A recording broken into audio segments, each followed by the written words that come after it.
active, obviously feminine energy, and the moon in Aquarius right over into the 11th house, which is Aquarius's natural house.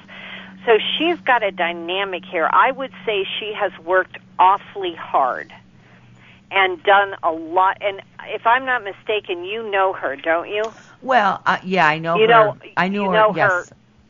Her a little bit. Yes. Yeah. And I feel like she worked hard and took life quite seriously. And that she's done everything she was responsible for, she took care of. And she's given her life for those who needed her. And for whatever that means, she dedicated herself to being available. And besides her moon in the 11th house in Aquarius, she also has Venus there. So what she did, she was very committed to, because Venus has a passion for things. And I'm not saying, what I'm saying is that, so that was a cycle in her life. And her progress chart, where her moon has been for quite a while in Pisces in that 10th house, that's very different. That's where we are now. Capricorn is the one that has a piggy bank when he's 4 years old, and will always show up and try to do what the job is. Pisces is dreaming the dream.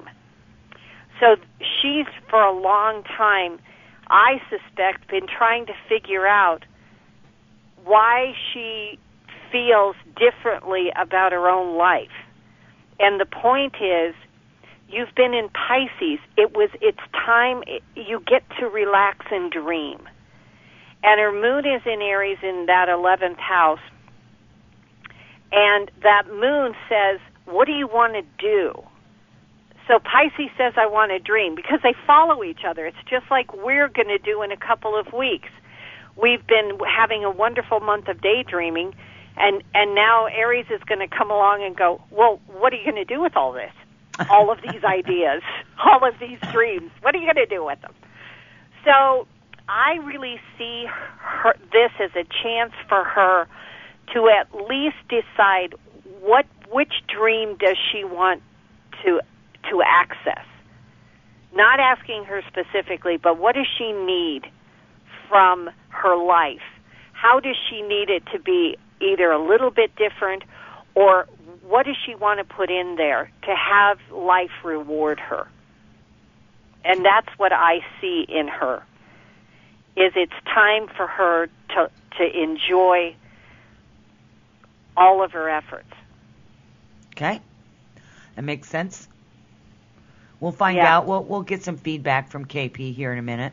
Oh, good. And because I do believe they're listening. Okay.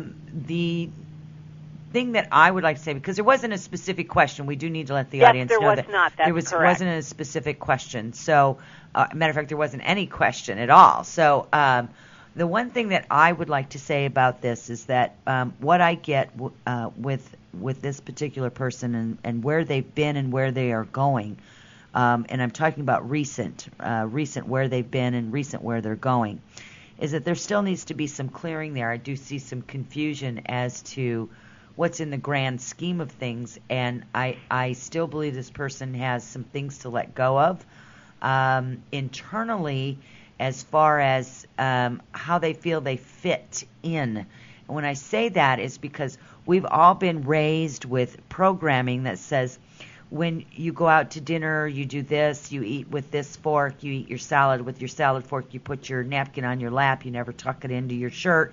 You know, those kind of programming things. We've all been taught that. What is etiquette? What isn't proper? What is proper? And she has some mixed emotions about that. She has some mixed bag about that, because there's a part of her that had this, I want to call this free spirit that wasn't able to really articulate that free spirit. It was kind of subdued. And as she's moved on in through her life, she has kind of lost touch with that ability to just kind of burst out of whatever that restriction is, for kind of a fear of retribution or somebody saying to her that's not appropriate. And I have to tell this person, KP, that no matter what, because of the wisdom that you now have, you would never go over the top with anything. So you wouldn't have to worry about somebody finding fault with what you're doing, because I think she's pretty hard on herself a lot of the time. And I also think that she's got a huge, huge heart, and she's trying to find a place for herself. And that's because she needs to find the place for herself within herself in order to know where she belongs. And I don't externally belongs. Yes, yes. It's kind of that wool gathering. I see for her, though, some major activity coming up in which it's going to bounce her, so to speak, into another level. It's like she kind of skips over part of it because it's like she's been there, done that, even though she's not been there, done that in a physical sense. She has done it in an emotional and spiritual sense, and she's going to skip over steps. She's going to bounce, and that's the word they keep wanting me to say, bounce. She's going to bounce into it, and things are going to get very, very busy, but in a good way, not over the top, not out of control, not feeling like, oh my gosh, I'm not going to be able to get all this done, or how can I get all these things done? There's going to be a natural flow there for KP to be able to handle what's coming forward. There's also going to be some people reaching out to her saying, hey, look, I would love for you to, be a part of this. Would you be interested in it? And so there's going to be some people that are going to be reaching out to her, asking or inviting her in. And, she doesn't necessarily have to do that if she's not comfortable with it. But the point is that that's how it's going to happen for her.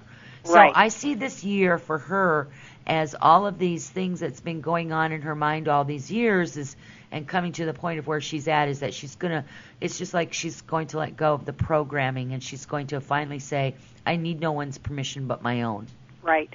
And that's one of the hardest things for a Capricorn to realize, because they are, as I've said before, the one of the more responsible signs of the zodiac. They're the ones that feel like the system will collapse or the structure will collapse if I'm not vigilant. And to have that as a child, to have that innate sense of that, it makes it very difficult for the adult to say, it's my turn, which is where she is. It is her turn. And she will love the opportunities that come up, but she can't do an inventory of what everybody else needs before herself. Exactly. It's kind of just turning it around a little bit and just turning the perspective just slightly to look at it from just a different viewpoint and arriving to where she needs to be. Yep. Lovely individual, by the way. KP is a lovely individual, has a very pure heart. And I hope that as she's listening to this, that she takes that and holds on to it. Absolutely. It truly is there too. That this is really her turn. It right. really is her turn.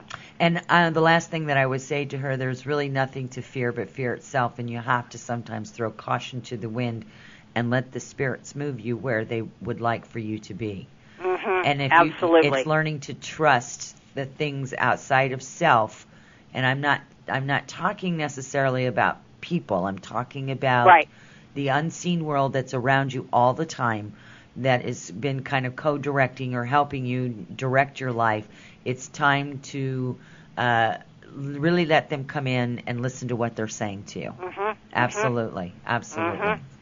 So thank you, KP, so much. We thank you for writing in. You ready to go on to the next one? Let's see. Did we get one before we got the from MSB? Yes. Okay.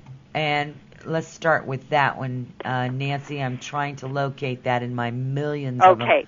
I'll read you her questions. How about that? Was it from a Barbara? No, Martha. Oh no, I have.